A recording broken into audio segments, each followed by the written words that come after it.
Halo semuanya, selamat datang kembali. Hari ini kita bakal ngebongkar sebuah studi kasus marketing yang keren banget. Ini tuh cerita tentang dua brand yang nyamperin komunitas yang sama, tapi dengan cara yang beda total.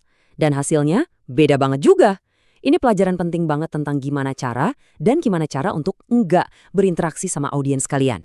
Oke, kita mulai dari akar masalahnya. Kutipan ini tuh benar-benar ngerangkum perasaan satu komunitas waktu mereka ngerasa cuma dimanfaatin doang. Coba deh bayangin, kalian suka banget sama sesuatu, brand yang mau jualan ke kalian malah ngelihat kalian cuma sebagai angka di data penjualan. Ya, inilah yang terjadi kalau koneksinya gagal total. Nah, tapi gimana ceritanya kalau pendekatannya dibalik total? Ini nih pertanyaan inti yang bakal kita jawab bareng-bareng. Pertanyaan ini yang jadi dasar perbandingan antara dua strategi marketing yang, ya ampun kayak langit sama bumi.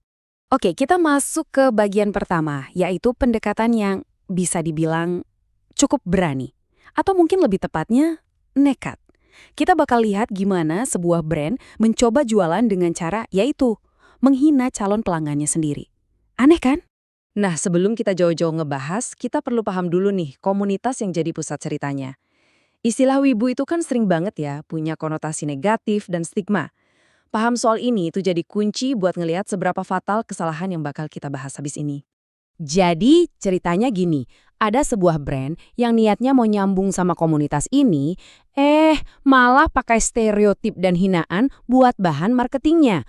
Mungkin mereka pikir ini cara yang edgy atau keren buat narik perhatian, tapi mereka nggak sadar kalau mereka lagi main api. Oke, sekarang ayo kita bedah strateginya. Ini tuh bukan cuma sekedar salah langkah biasa loh, ini taktik yang disengaja, yang namanya rage bait. Alias, ya umpan kemarahan, sengaja bikin orang marah. Nah, slide ini nunjukin beda filosofinya yang mendasar banget. Di satu sisi ada rage bait yang cuma peduli sama angka-angka kosong. Pokoknya interaksi apapun termasuk yang negatif dianggap bagus. Terus di sisi lain ada pendekatan otentik yang tujuannya ngebangun sesuatu yang jauh lebih berharga, kepercayaan. Dan ini dia hasilnya kalau pendekatannya sinis. Kampanyenya kelihatan males, nggak ngehargain audiens, dan penuh kesalahan fatal. Setiap detail di sini, dari kostum yang salah kaprah, sampai harga yang nggak masuk akal, itu kayak teriak, kita tuh nggak peduli sama kalian. Nah, ini dia nih, ilusi atau jebakannya rage bait. Di atas kertas, laporannya mungkin kelihatan bagus, views tinggi, komentar bejibun. Tapi, ayo kita tanya pertanyaan yang paling penting. Emangnya ada yang beli? Emangnya ini ngebangun loyalitas? Jawabannya, hampir pasti nggak. Oke, cukup dengan cerita yang suram itu. Sekarang kita pindah haluan ke cerita yang, beda banget. Siapa sangka ya kan pelajaran marketing terbaik justru datang dari arena pacuan kuda. Biar ngerti cerita keren selanjutnya, kita harus kenalan dulu sama yang namanya Uma Musume. Ini bukan cuma game atau anime biasa ya. Ini tuh sebuah fenomena budaya yang nyatuin para fans dengan rasa cinta yang tulus dan mendalam sama sejarah pacuan kuda. Waktu Sarga ngeliat fans Uma Musume muncul, mereka bisa aja cuek atau malah ngejek. Tapi mereka ngelakuin sebaliknya. Mereka malah jadi penasaran. Mereka ngeliat ini bukan sebagai ancaman, tapi sebagai kesempatan buat nyambung. Mereka mutusin buat belajar. Terus apa sih yang Sarga lakuin? Kok bisa sampai jadi pahlawan gitu di mata komunitas ini? Ayo kita bongkar langkah-langkah nyata yang mereka ambil. Strateginya tuh simple banget, tapi powerful. Cuma 3 langkah. Riset, rangkul, fasilitasi. Mereka bukan cuma ngebukain pintu loh.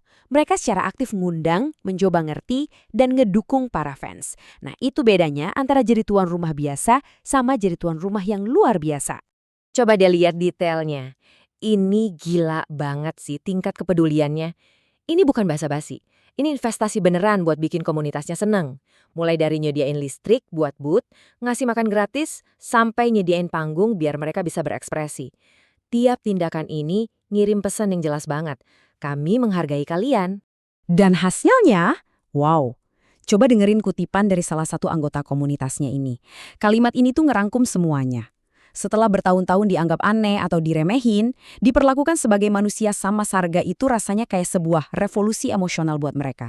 Oke, jadi dari dua cerita yang kayak bumi dan langit ini, apa sih intinya?